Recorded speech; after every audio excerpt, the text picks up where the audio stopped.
नमस्कार दोस्तों, मैं हूं अशोक वर्मा। आप देख रहे हैं टीवी 20 न्यूज। देश और प्रदेश की खबरें देखने के लिए बने रहिए हमारे साथ। शुरू करते हैं खबरों का सिलसिला।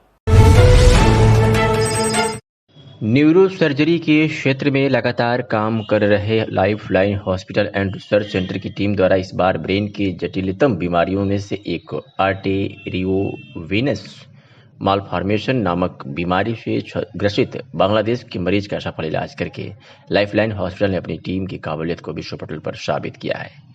हसन जमा नाम का यह मरीज 14 घंटे के सफल ऑपरेशन के बाद अब पूरी तरह से स्वस्थ है। आपको बता दें कि बांग्लादेश के नौगांव जनपद के रहने वाले हसून जमाल को वर्ष 2019 में मिर्गी का एक झटका आया, जिसके बाद बांग्लादेश के अस्पताल में उनकी जांच हुई, जहां जांच के बाद यह पता चला कि इनके दिमाग के दाहिने हिस्से में एक बड़ा सा खून का गुच्छा है, जो उनके मिर्गी के झटके का कारण है। यह बीमारी काफ़ी जटिल बीमारी मानी जाती है, जिसका इलाज सर्जरी होता है। ऑपरेशन की जटिलता इससे बढ़ जाती है क्योंकि जो खून की नस ब्रेन के सामान्य हिस्से को खून प्रदान करती है और इनके सुचारू रूप से कार्य करने में मदद करती है, वही खून की नस इसको बनाने में मदद कर देती है, जिसके कारण अगर इस गुच्छे को निकालने की कोशिश की जाती है तो मरीज को ब्रेन हेमरेज, लकवा जैसी गंभीर समस्याओं का सामना करना पड़ सकता है, जो कि उसके लिए एक बड़ा खतरा बन जाती है। परिवार के लोगों ने बांग्लादेश के साथ भारत के भी कई अस्पतालों में इस बीमारी के उपचार के बारे में परामर्श लिया। इसी बीच उनके पारिवारिक मित्र ने उन्हें आजमगढ़ स्थित लाइफलाइन हॉस्पिटल एवं डॉक्टर अनूप कुमार सिंह के बारे में सूचित किया। हसून जमा ने वीजा की प्रक्रिया के साथ आजमगढ़ लाइफलाइन हॉस्पिटल में मिले।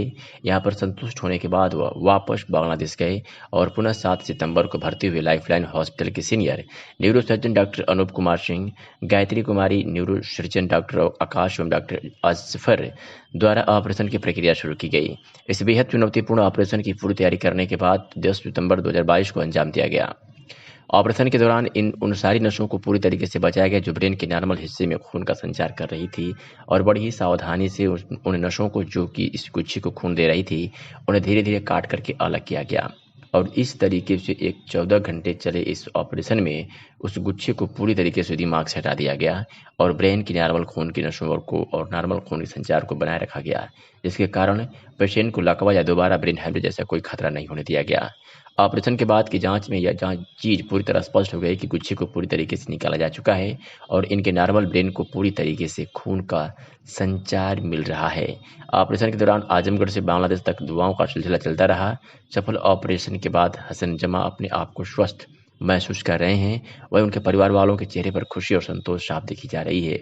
इस इतने जटिल ऑपरेशन के बाद महज 6 दिन में अब पूरी तरह स्वस्थ होकर हसन जमा अब स्वदेश जाने की तैयारी में है।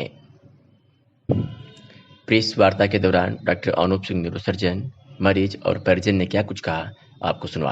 बांग्लादेश निवासी हसन जमा नाम के व्यक्ति का ऑपरेशन आज होने के बाद आज ये डिस्चार्ज हो रहे हैं और इनके साथ बिल्कुल एक इनकी जो बीमारी थी वो लाखों में किसी एक व्यक्ति को होती है।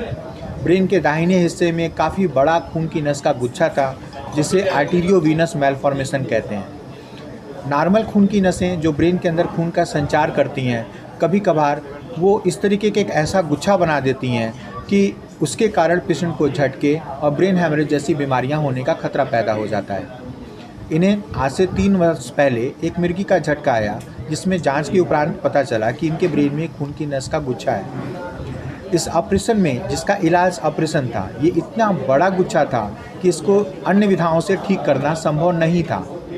लेकिन ऑपरेशन में सबसे बड़ा चैलेंज ये था कि वही खून की नसें नॉर्मल दिमाग को भी सप्लाई कर रही थी और वही खून की नसें इस गुच्छे को भी सप्लाई कर रही थी। तो नॉर्मल और एबनॉर्मल के बीच को डिस्टिंग्विश करना और पेशेंट को सुरक्षित रखते हुए इस ऑपरेशन को परफॉर्म करना एक बहुत बड़ा चैलेंज था।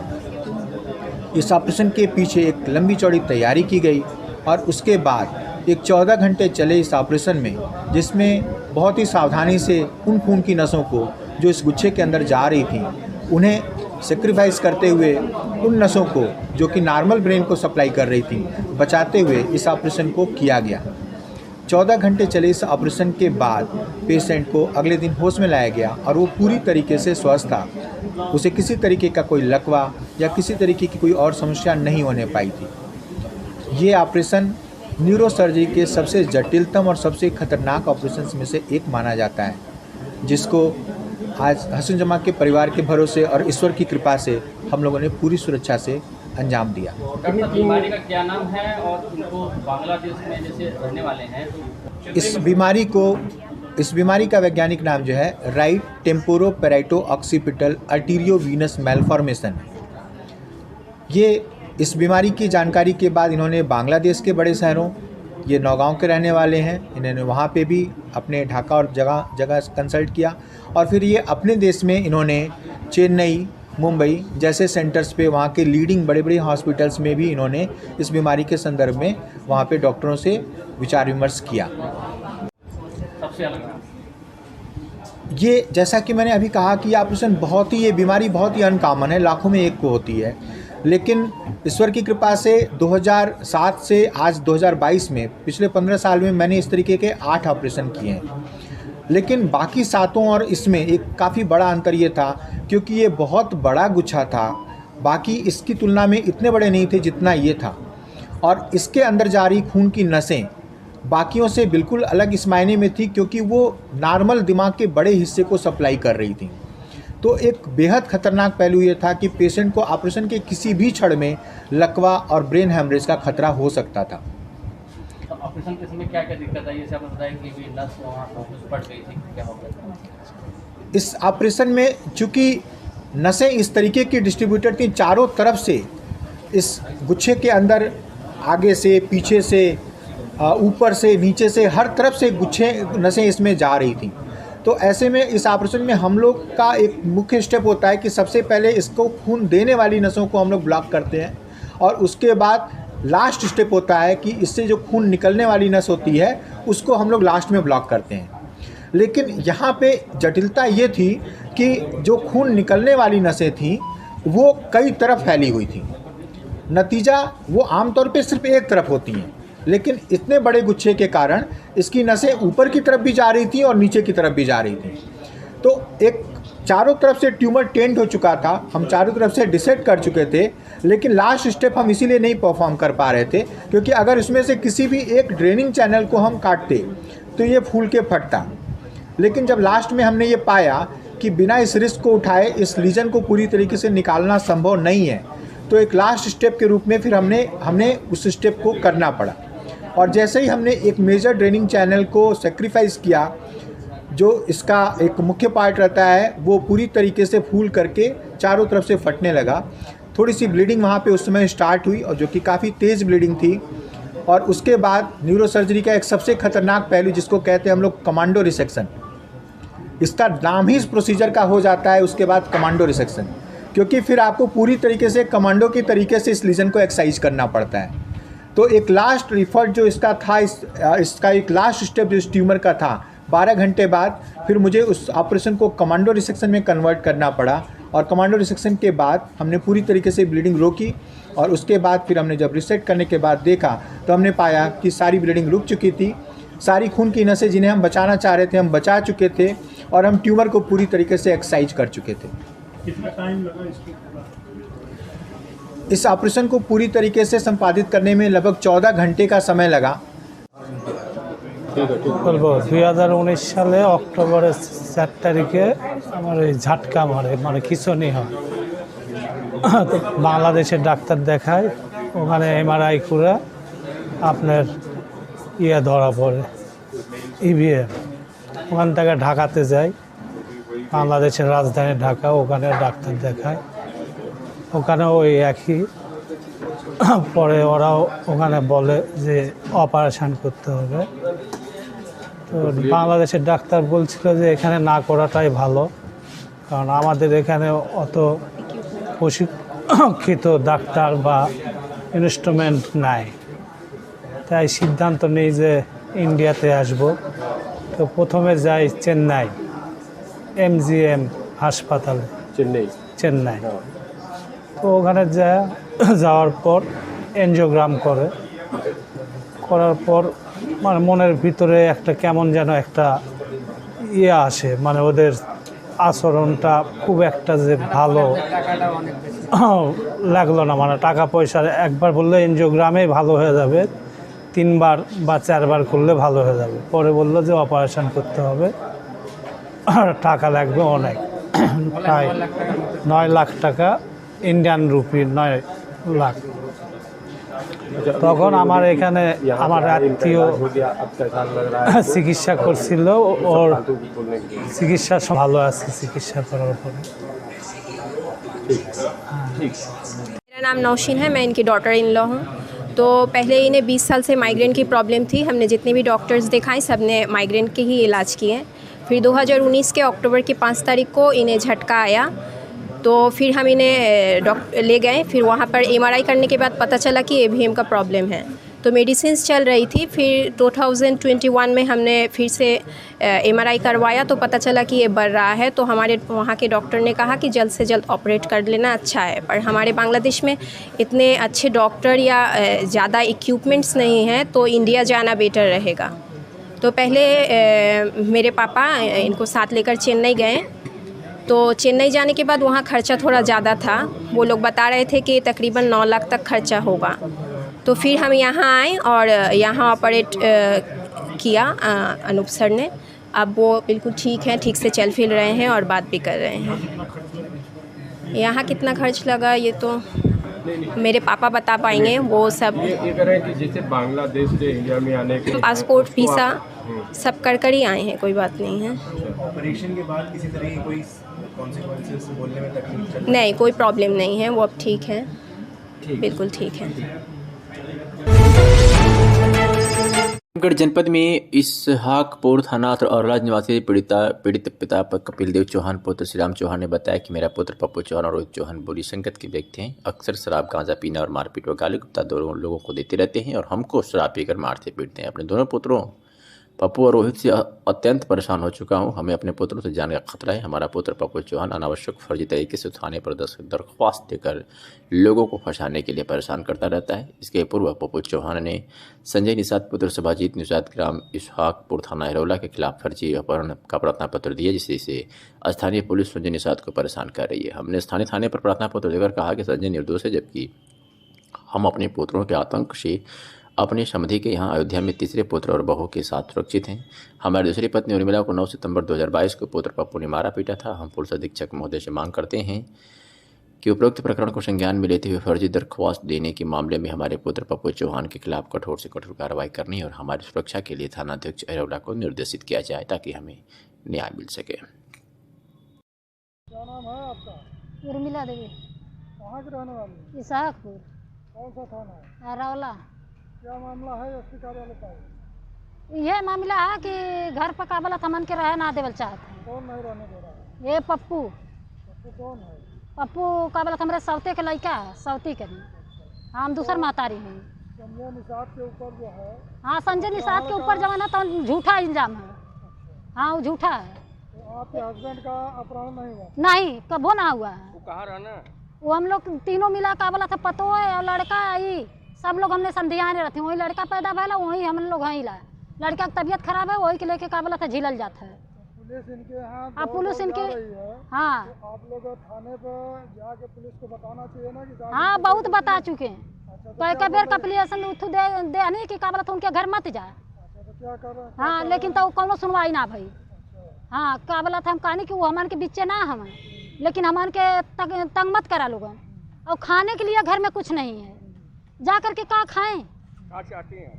कुछ नहीं है, सब जवन रहा घर में का बेचवा न बोला हमरे को। आप क्या चाह रहे हैं? हम यह चाहते कि उन्होंने उनका काबला था वो उनके बंद कर जाए। क्या नाम है आपका? कहाँ के रहने वाले? इसहाकपुर थाना अरौला। आज एसपी कार्यालय आए हुए हैं, आपके अपहरण का आरोप इनके पर लग रहा है, क्या कहना चाहिए? आप कहाँ थे? हम समझियाने रही माझा। अच्छा, समझियाने रह रहा। हाँ। इनके ऊपर जो आरोप लगा था गलत है? गलत तो ही करे साहब, सही अब कौन? तो हाल लड़का कैसा ना? अरे साहब अब रहाई ना दे बा तो कौन बात बताएं। तो लड़का के प्रताड़ित होकर तू समझियाने रहती है? हाँ, वही रही लड़का पैदा वाला वही सुई दवाई होती है हमारो होले। क्या नाम है आपका? संजय निषाद। कहाँ के रहने वाले? इसहाकपुर अरौला थाना। क्या मामला आज यहाँ पर?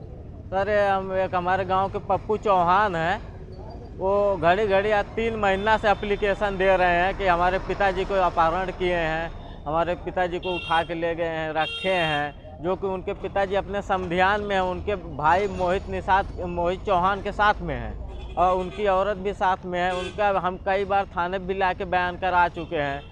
इसके पहले 2-3 बार थाने पे ला के बयान करा चुके हैं। यहाँ कप्तान साहब के अभी हम लेके आए थे उनको। हम करीब 5-6 हज़ार रुपये अपना पेट्रोल फूंक के हम कई 5-7 बार बयान करा चुका। फिर 4 दिन से पुलिस जा रही है। हम थाने पे गए थे, दरोगा जी थे, कह रहे हैं तुम्हारे ऊपर मुकदमा हो जाएगा, तुम हाजिर कराओ, उनका हिस्सा दिलाओ। हम उनके पिताजी को बोले थाने पे आओ, तो थाने पे आते नहीं, भाग भाग के यहाँ पे आते हैं कप्तान साहब के यहाँ। थाने पे नहीं जाते हैं, थाने पे जाते हैं, कहते हैं हमारा चालान करते 151 में। अभी उसमें क्या हमको बजा रहे हैं। उनके पिताजी भी आए थे, हम उनको बुलाए थाने पे, तो यहाँ आके फ़ोन कर रहे हैं कि यहाँ पे आओ, कप्तान साहब के हम आए हैं। यहाँ कोई पुरानी रंजिश आपकी? उनके लड़के के वो ऐसी कोई रंजिश हमारी पुरानी नहीं थी। उनका लड़का हमसे विरोध करते रहता हमेशा, लेकिन हम कभी उसको कुछ कहते नहीं हैं। कभी हम उसके नाम से एक दरखास्त भी नहीं दिए हैं। क्या चाहते हैं? सर हम चाहते हैं हमको इसमें निकाला जाए, हमारे घर पुलिस ना जाए, हमसे कोई मतलब नहीं है। आजमगढ़ में बंदरों के आतंक से लोगों का जीना दुभर हो गया है। इसी मुद्दे को लेकर भारत रक्षा दल नामक सामाजिक संगठन ने शुक्रवार को डीएम कार्यालय पहुंचकर प्रशासन को ज्ञापन सौंपकर बंदरों की संख्या पर लगाम लगाने की मांग की है। संगठन के लोगों का कहना है कि बंदरों के आतंक से आए दिन महिला बच्चे जख्मी हो रहे हैं, लेकिन इस पर किसी को सुध नहीं है। सबसे बुरी हालत शहर के मध्य में घनी आबादी वाले इलाकों की है। आए दिन बंदरों के काटने से या भय से भागने के चक्कर में महिलाओं बच्चे जख्मी हो रहे हैं। अभी 1 हफ्ता पूर्व शहर के मातवरगंज में स्थित जिला महिला अस्पताल में 3 मंजिला से किशोर बंदर की धक्का मारने से छत से नीचे गिरा था। संयोग था कि बिजली की इंसुलेटेड तार में से फंसकर जमीन पर गिरने से जान बची। 2 दिन पूर्व आसिफगंज इलाके में अपने मामा के यहाँ से अलीगढ़ से आई 20 वर्षीय युवती भी छत से बंदर के डर से भागने के चक्कर में सीधे नीचे बाउंड्री पर गिरी और दो नुकीली सरिया उसके आर पार हो गई। दोनों एक गंभीर घायल अस्पताल में जीवन मौत से संघर्ष कर रहे हैं। इसके अलावा सामान्य तौर पर काटने के दर्जनों मामले हैं। लगातार बढ़ते मामलों से कई लोग सुरक्षा की दृष्टि से अपने घर की छत पर लोहे के ग्रिल से ढक दिए हैं। सांप है जिनको पिंजरे में रहना चाहिए, वो खुलेआम लोगों को डरा रहे हैं और आम लोगों को अपने ही घरों में पिंजरों में कैद होना पड़ रहा है। आज ज्ञापन दिए, क्या मामला है? मैं भारत रक्षा दल जिला अध्यक्ष आजमगढ़, आज हम लोगों ने डीएम साहब को ज्ञापन दिया है। आप देख रहे होंगे कई बार हम लोगों ने भारत रक्षा दल परिवार में नगर पालिका वन विभाग से कहा कि बंदरों की बड़ा आतंक हो गई है। इससे अभी देखिए, अभी परसों ही एक महिला घटना घायल हो गई, बच्चे घायल हो रहे हैं, लेकिन शासन प्रशासन इस पर जाग नहीं रहा। हम लोगों का अनुरोध है कि कैसे भी इन बंदरों से मुक्ति दिलाई जाए कि यहाँ की आम जनता का भविष्य खिलवाड़ हो रहा है। डेली कभी न कभी कहीं से न कहीं से समाचार आ रहा है कि यहाँ बच्चे घायल हो गए, यहाँ महिला घायल हो गई। तो उससे मुक्ति के लिए मैंने डीएम साहब से कहा है। डीएम साहब ने आश्वासन दिया कि नहीं, इस पर कार्रवाई। अम्बेडकर नगर जनपद में खराब मौसम के चलते सड़क मार्ग से पहुंचे डिप्टी सीएम केशव प्रसाद मौर्य ने प्रेस वार्ता के दौरान कहा कि देश में डबल इंजन की सरकार चल रही है। प्रधानमंत्री एवं प्रदेश के मुख्यमंत्री के कुशल नेतृत्व में उत्तर प्रदेश के लोगों के जीवन में खुशहाली लाने के संकल्प साकार हो रहे हैं और योजनाबद्ध तरीके से गरीबों तक गरीब कल्याण योजना को पहुँचाने का कार्य सरकार निरंतर कर रही है। प्रदेश एवं देश को भ्रष्टाचार मुक्त करने का संकल्प साकार हो रहा है। सरकार जनपद अम्बेडकर नगर के ग्रामीण क्षेत्रों में प्रधानमंत्री आवास योजना अंतर्गत 42,000 से अधिक गरीब लोगों को प्रधानमंत्री आवास उपलब्ध कराने में सफलता हासिल की है तथा जनपद के शहरी क्षेत्रों 2017 से 22 तक की अवधि में प्रधानमंत्री आवास योजना के अंतर्गत 13,690 आवास उपलब्ध कराया गया है। प्रधानमंत्री कृषि सम्मान निधि योजना के अंतर्गत जनपद अम्बेडकर नगर में लगभग 4 लाख कृषकों को योजना से लाभान्वित करने का कार्य सरकार द्वारा किया गया है। प्रदेश सरकार जल संचयन हेतु समस्त ग्राम सभाओं में अमृत सरोवर योजना अंतर्गत भव्य अमृत सरोवरों का निर्माण कराने में अहम भूमिका का निर्वहन किया है। सरकार गरीबों के उत्थान एवं समग्र विकास के लिए निरंतर प्रयासरत है। सीधे लाभार्थियों के खाते में स्थानांतरित करने का काम भी किया गया। तो जिले के अंदर लगभग 4 लाख हमारे ऐसे कृषक हैं जिनके खाते में प्रधानमंत्री किसान सम्मान निधि के रूप में 2-2 हज़ार रुपये की 3 किस्त के माध्यम से 709 करोड़ 53 लाख रुपए या हस्तांतरित करने का काम किया गया। ये बड़ा डेटा है, मैं इस पर नहीं जाता। मैं सूचना अधिकारी जो हैं यहाँ उनसे चाहूँगा कि ये रिलीज सभी मेरे पत्रकार मित्रों को उपलब्ध कराएंगे। हमारा लक्ष्य एक ही है कि जो योजनाएं बन रही हैं, जिसके लिए बन रही हैं, उस तक पहुँचे। इस समय एक बहुत बड़ा काम आज़ादी के अमृत महोत्सव वर्ष पर हुआ है। पहले तो हर घर तिरंगा अभियान, जो बहुत शानदार ढंग से सफल रहा है। मैं सभी जिले के बीजेपी के नेतृत्व और एक एक कार्यकर्ता को, समाज के एक एक व्यक्ति को, सरकार के और प्रशासन के सभी विभागों के अधिकारियों को, सब ने मिल करके हर घर तिरंगा अभियान को सफल बना करके एक राष्ट्रवाद की जो ज्योति है वह बहुत योग्य ढंग से जलाने का और जगमगाने का काम किया।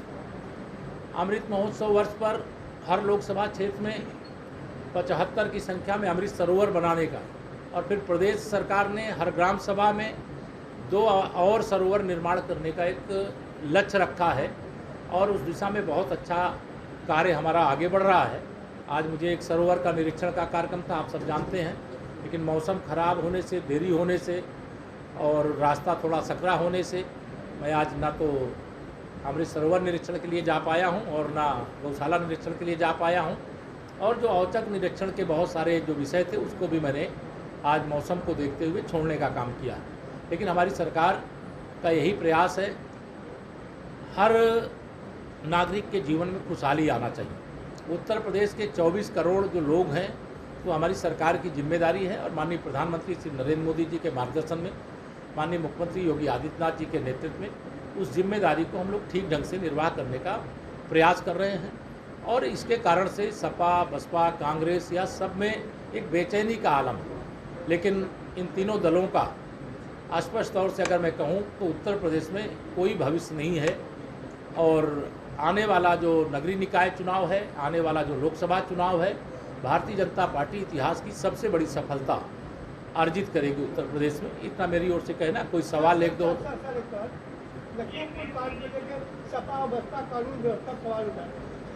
देखिए, जो शीशे के घर में रहते हैं उन्हें दूसरे के घर में पत्थर नहीं फेंकना चाहिए। आप सबको अवगत होंगे कि एक भी अभियुक्त जो था, उस घटना का दोषी, उस बेटियों के साथ इतनी बड़ी घटना हो गई, हम सब दुखी हैं। उस पीड़ित आज विश्व हिंदू महासंघ के मंडल प्रभारी मनोज कुमार श्रीवास्तव ने आजमगढ़ जिले में 2 पदाधिकारियों को नई जिम्मेदारी सौंपी। इन दोनों पदाधिकारियों को गौ रक्षक प्रकोष्ठ का जिला संयोजक व जिला उपाध्यक्ष नियुक्त किया गया। बता दें कि अभयनाथ राय को गौ रक्षक प्रकोष्ठ का जिला संयोजक व अभिनय कुमार को जिला उपाध्यक्ष की जिम्मेदारी दी गई। वही प्रेस कॉन्फ्रेंस के माध्यम से मंडल प्रभारी मनोज कुमार श्रीवास्तव ने कहा कि यह दोनों कार्यकर्ता काफ़ी लंबे समय से हिंदू महासभा के लिए काम कर रहे थे और निरंतर कार्यनिष्ठा व ईमानदारी जिम्मेदारी को देखते हुए इन दोनों लोगों को यह जिम्मेदारी दी गई है। दोनों लोग अपनी अपनी जिम्मेदारियों को बखूबी निभाएंगे और संगठन का नाम रोशन करेंगे। वही नवनिर्वाचित जिला संयोजक अभयनाथ राय ने कहा कि हम काफ़ी लंबे समय से बीजेपी से जुड़कर कार्यकर्ता के रूप में काम कर रहे थे।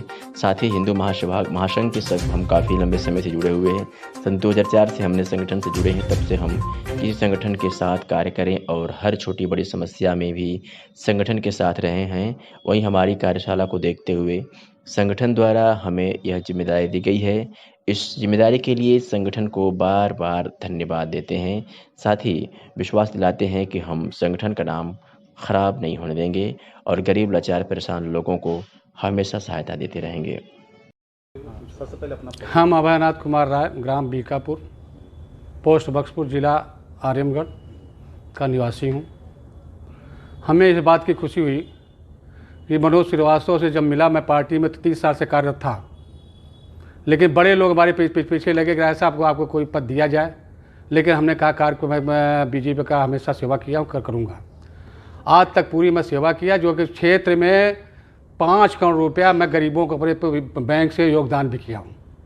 और हमारे पिताजी ऑल इंडिया प्रेसिडेंट थे दूरसंचार विभाग के, उन्हीं का लड़का मैं हूँ। और पूरे विश्व में समझ लीजिए कि ये मेरा नाम था, पप्पूरा नाम था। और मनोज जी हमें अपने साथ लाए। आर्यमगढ़ को मैं करके कुछ दिखाऊंगा कि आर्यमगढ़ में क्या हो रहा है। यहाँ तो समझ लीजिए कि बहुत यहाँ धोखाधड़ी, सारे लोग परेशान, कोई गरीब का हक कोई कुछ नहीं करता। लेकिन मनोज श्रीवास्तव जी इस ज़िले का समझ लीजिए हमारा बहुत बड़ा सम्मान किए हैं, इसकी क्या मैं ज़िंदगी भर आभारी रहूँगा। जी, सबसे पहले अपना परिचय दीजिए। आज किस संबंध में आप प्रेस कॉन्फ्रेंस कर रहे हैं? मैं मनोज कुमार श्रीवास्तव, आर्यमगढ़ मंडल प्रभारी विश्व हिंदू महासंघ, कहूँ। आज कॉन्फ्रेंस का उद्देश्य ये है, आर्यमगढ़ के अभयनाथ राय जी जो काफ़ी संघर्षशील, काफ़ी समय से संगठन का कार्य करते रहे और काफ़ी ऊर्जावान व्यक्ति हैं, जो संगठन के प्रति अपने आप को समर्पित करने वाले व्यक्ति, इनको आज जो है उत्तर प्रदेश गौ सेवा गोरक्षा प्रकोष्ठ का जिला संयोजक पद पर आज हमने इनका मनोनयन किया है। इनके कार्यों को देखते हुए और उम्मीद करते, आशा करते हैं कि भविष्य में इससे भी बेहतर कार्य आपका जो है आगे देखने को मिलेगा। और इसके साथ ही अभिनय कुमार जी को गोरक्षा प्रकोष्ठ का जिला उपाध्यक्ष पद पर मनोनयन किया गया है।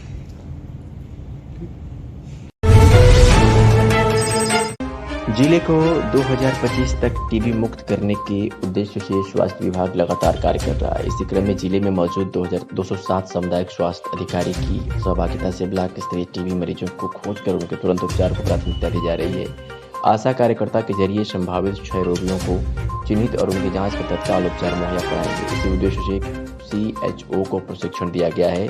इसमें इन्हें टीबी मरीजों के लक्षण के बारे में विस्तार से बताया गया। यह जानकारी जिला क्षय रोग अधिकारी डॉक्टर परवेज अख्तर ने दी। DTO परवेज अख्तर ने बताया कि टीबी के जीवाणु हवा से फैलते हैं। व्यक्ति के फेफड़े या गले में टीबी के जीवाणु होते हैं। हालांकि टीबी शरीर के किसी भी अंग में हो सकती है।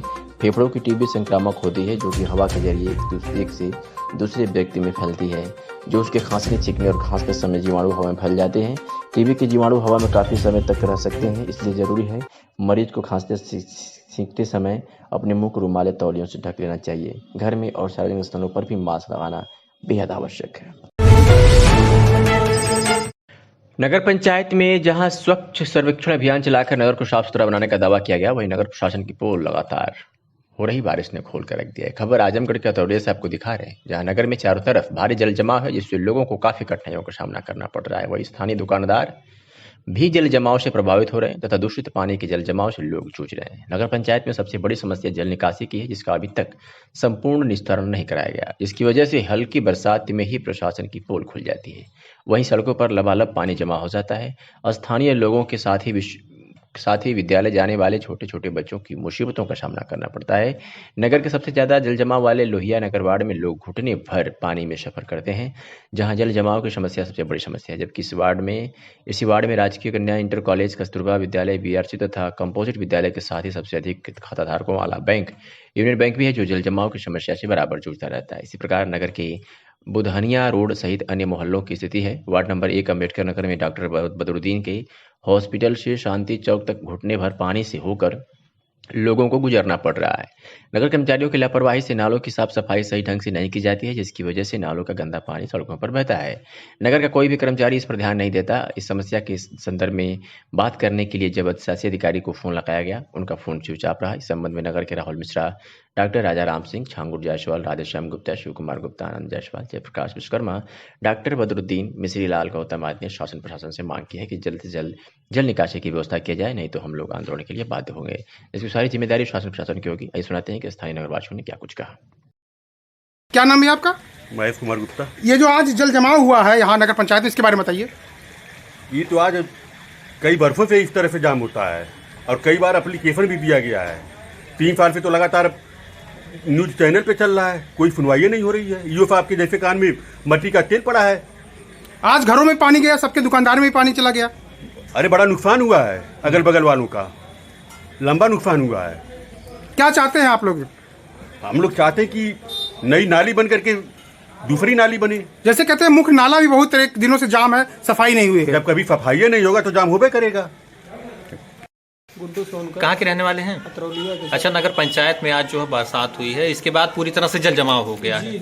आप लोगों को कितनी समस्या हो रही है? काफी दिक्कत हो रही है। लोग आने जाने, देखिए जो है मेरा जनसेवा केंद्र यहाँ पे है और लोग आ जा रहे हैं पानी में घुस के, जो कि नाली का पानी है, काफी गंदा है। अच्छा, ये समस्या काफी दिनों से बनी हुई है। काफी दिनों से। तो क्या स्थानीय लोग शिकायत वगैरह नहीं करते हैं? करते हैं सर। पिछली बार जो है हम लोग यहाँ पे काफी लोग मतलब शिकायत किए थे, आसपास के पड़ोसी लोग हम, लेकिन कोई सुनवाई नहीं हुई, कोई समाधान नहीं। अच्छा, ये बताइए, लोगों को घरों में भी पानी घुस गया है? जी, तो घरों में पानी घुस गया है, आप देख ही सकते हैं सामने। कितनी समस्या हो रही है इससे? बहुत समस्या हो रही है, उसमें घुस के पानी में आना जाना पड़ रहा है। चलिए, परिवार के लोगों को और हम लोगों को। ठीक। गाजीपुर से खबर है, जहां पुलिस द्वारा अभियुक्त मुख्तार अंसारी, काजू उर्फ शहनवाज उर्फ काजू कुरैशी, अफजाल अंसारी द्वारा अपने अपने परिवारजन के नाम अवैध ढंग से अर्जित की गई कुल 2,50,00,000 रुपए की अचल भू संपत्ति को किया गया है। बता दें कि पुलिस अधीक्षक द्वारा अपराधियों के विरुद्ध जनपद गाजीपुर में अवैध तरीके से धन भूमि संपत्ति व अचल संपत्ति अर्जित करने वाले माफियाओं के खिलाफ चलाए जा रहे अभियान के तहत थाना प्रभारी मोहम्मदाबाद गाजीपुर की प्रेषित आज्ञा पर पुलिस अधीक्षक गाजीपुर द्वारा किए गए सूचना के आधार पर जिलाधिकारी गाजीपुर द्वारा 13 सितंबर को पारित कुटली आदेश के अंतर्गत धारा 14(1) उत्तर प्रदेश गिरोहबंद एवं समाज विरोधी अधिनियम 1986 विरुद्ध अभियुक्तगण मुख्तार अंसारी, अफजाल अंसारी पुत्र शुबानुल्लाह अंसारी, काजू उर्फ शहनवाज उर्फ काजू कुरैशी पुत्र हसनैन कुरैशी, दर्जी मोहल्ला थाना मोहम्मदाबाद जनपद गाजीपुर के द्वारा अपने परिवारजन के नाम अवैध ढंग से अर्जित की गई भू संपत्ति को कुर्क किया गया। सर, आज अफजाल अंसारी और मुख्तार अंसारी की प्रॉपर्टी सीज की गई है।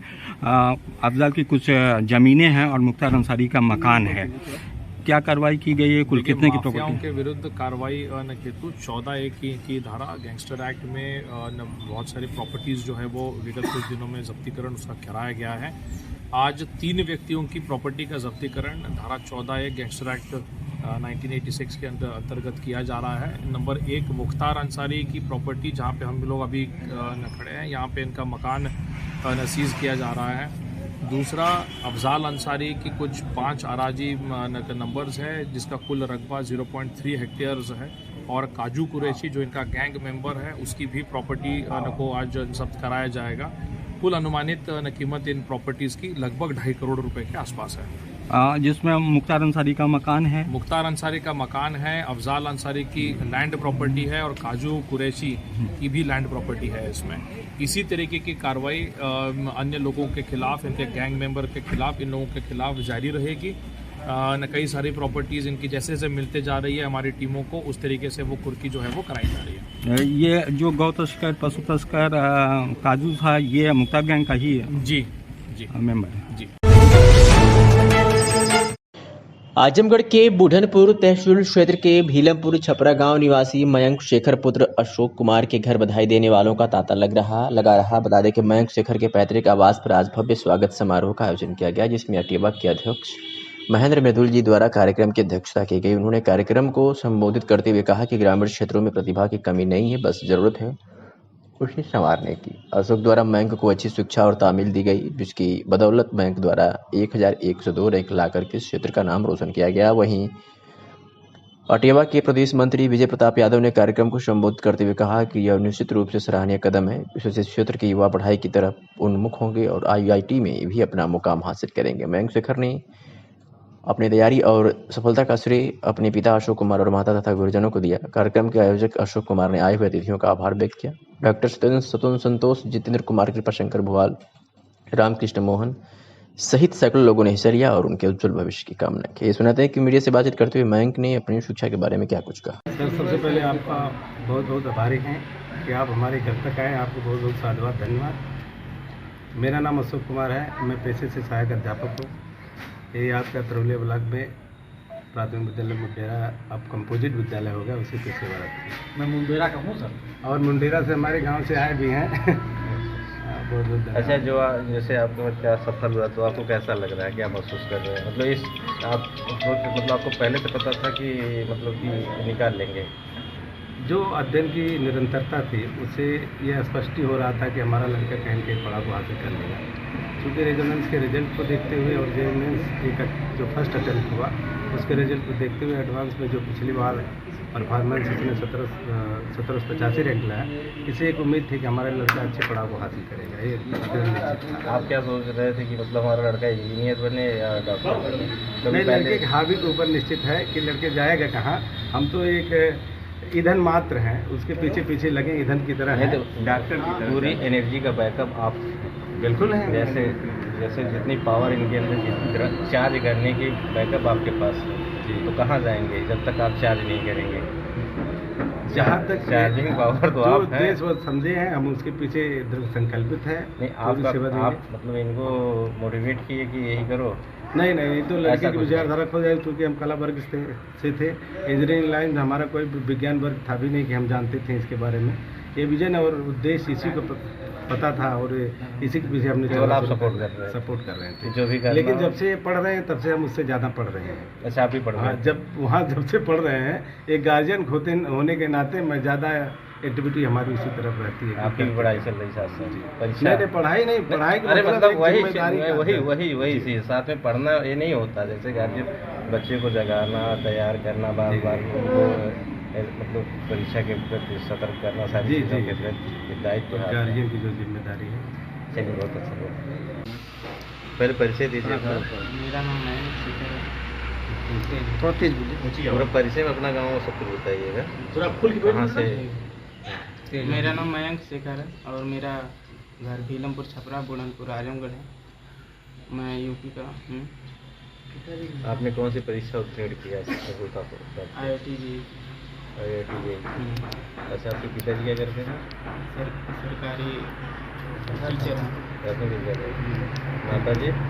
माता जी गुरु जी। पिताजी क्या नाम है? अशोक। अच्छा, तो आपने परीक्षा उत्तीर्ण किया, इसका श्रेय किसको देना चाहते हैं? हमारे माता पिता को। क्या पहले आपने इसकी पहले से पहले से इसको आप मतलब एम बनाए थे? उद्देश्य आपका पहले से ही था कि नहीं? 10th के बाद। उसके पहले क्या सोच रहे थे लाइफ में, क्या करना है? उसके पहले कुछ नहीं सोच रहे। और पहली बार में ही आपने निकाला है कि नहीं? मेरा सेकेंड अटेम्प्ट। अच्छा, इस लॉकडाउन के दौर में 2 साल जो आप लोगों की पढ़ाई काफ़ी बाधित हुई, इसका कुछ असर था आपके एग्ज़ाम पे, आपके परीक्षा तैयारी में? हाँ, इसका असर बहुत था हमारे फर्स्ट अटेम्प्ट। ऐसा जब आप मतलब परीक्षा पास किए, ये आपको उम्मीद थी कि आप पास करने जाएंगे कि आपकी पोजीशन जो आप? हाँ, ये उम्मीद थी हम पास कर लेंगे। कितने घंटे पढ़ाई करते थे?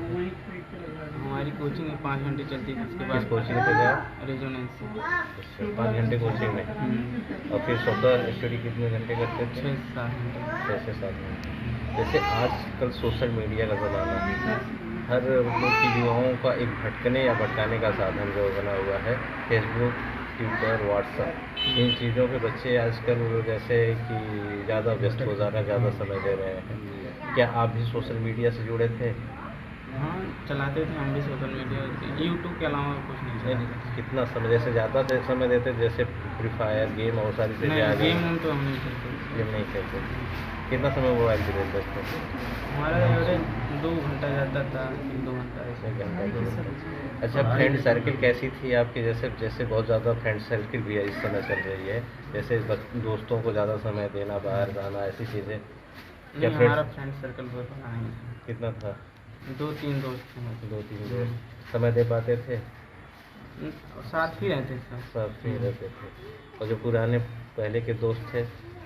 पहले दोस्त नहीं मिल पाए हैं, कट गए थे, सबको छोड़ दिया। जैसे वो चीज़ें आती हैं, बाधाएं पहुंचाती हैं, जैसे हम सबको समय दे पाए, परिवार को समय दे पाए, तो स्टडी में बाधा पहुंचाती है। इन चीज़ों को हम इसलिए पूछ रहे हैं, हो सकता है इस चीज़ों में ज़्यादा समय स्पेंड हो जाता था, तैयारी नहीं कर पाते थे। तैयारी में किसी तरह की दिक्कतें आती थी जैसे, या कैसे सॉल्व करते थे? कभी कभी जैसे देखने को होता है कि कोई पेरेंट्स लंबे समय से कर रहा है और काफ़ी बहुत ज़्यादा संख्याएं हैं, उसको देख करके लोग मतलब डिसमोटिवेट हो जाते हैं और तरह तरह की लोग बातें करते हैं, आप बैठेंगे तो कहीं क्या कर रहे हो, इस मतलब बच्चों का खेल नहीं है, तरह तरह की चीज़ें होती हैं, इसको निकाल पाना एक मुश्किल है। ऐसे चैलेंज बहुत चीज़ें आती हैं, तो इन चीज़ों को कैसे फेस करते थे? ऐसा तो हमारे कभी नहीं, डिसमोटिवेट कभी नहीं। आगे क्या सपना है? आगे BTech कंप्लीट करने के बाद IAS की तैयारी करेंगे, PSC की। IAS की तैयारी करेंगे, तो फिर इधर कहाँ जा रहे हैं? वैसे भी तैयारी कर सकते हैं। नहीं, हमारे लिए बहुत मतलब IAS बनना चाहते हैं? IAS में नहीं, और फ्यूचर में हमारे लिए चलिए। आजमगढ़ में बिन्नानी गार्डन में 11 सितंबर से 18 सितंबर 2022 तक आयोजित श्रीमद् भागवत कथा में कथावाचक श्याम सुंदर पराशर ने श्री कृष्ण रुक्मिणी विवाह प्रसंग सुनाया। श्रद्धालुओं ने भगवान श्री कृष्ण रुक्मिणी विवाह को एकाग्रता से सुना। श्री कृष्ण रुक्मिणी का वेश धारण किए कलाकारों पर भारी संख्या में आए श्रद्धालुओं ने पुष्प वर्षा कर स्वागत किया। श्रद्धालुओं ने विवाह के मंगल गीत गाए। परिवार प्रसंग में पराशर जी ने कहा कि रुक्मिणी विदर्भ देश के राजा भीष्म की पुत्री और साक्षात लक्ष्मी जी का अवतार थी। रुक्मिणी ने जब देवर्षि नारद के मुख से श्री कृष्ण के रूप में सौंदर्य एवं गुणों की प्रशंसा सुनी तो उसने मन ही मन श्री कृष्ण से विवाह करने का निश्चय किया। रुक्मिणी का बड़ा भाई रुक्मिणी श्री कृष्ण से तुरता रखता था और अपनी बहन का विवाह चेदी नरेश राजा दमोघोष के पुत्र शिशुपाल से कराना चाहता था। रुक्मिणी को जब इस बात का पता चला तो उन्होंने एक ब्राह्मण संदेशवाहक द्वारा श्री कृष्ण के पास अपना परिणय संदेश भिजवाया। तब श्री कृष्ण विदर्भ देश की नगरी कुंडलीपुर पहुंचे और वहां बारात लेकर आए। शिशुपाल और उसके मित्र राजाओं शाल्व जरासन दंतवक्त्र विदुरथ और पौंड्रक को युद्ध विरासत करके रुक्मिणी का उनकी इच्छा से हरण कर लाए। वे द्वारकापुरी आ रहे थे कि उनका मार्ग रुक्मिणी ने रोक लिया और कृष्ण को युद्ध के लिए ललकारा। तभी युद्ध में श्री कृष्ण व बलराम ने रुक्मिणी को पराजित करके दंडित किया। तत्पश्चात श्री कृष्ण ने द्वारका में अपने संबंधियों के समक्ष रुक्मिणी से विवाह किया। भागवत आरती में गोपाल दास, अटमेश चंद, खेमराज राज, सांक मधुकर, हितेश चंदन, मनीष, सुदर्शन, चंद्रकांत तिवारी आदि मौजूद रहे।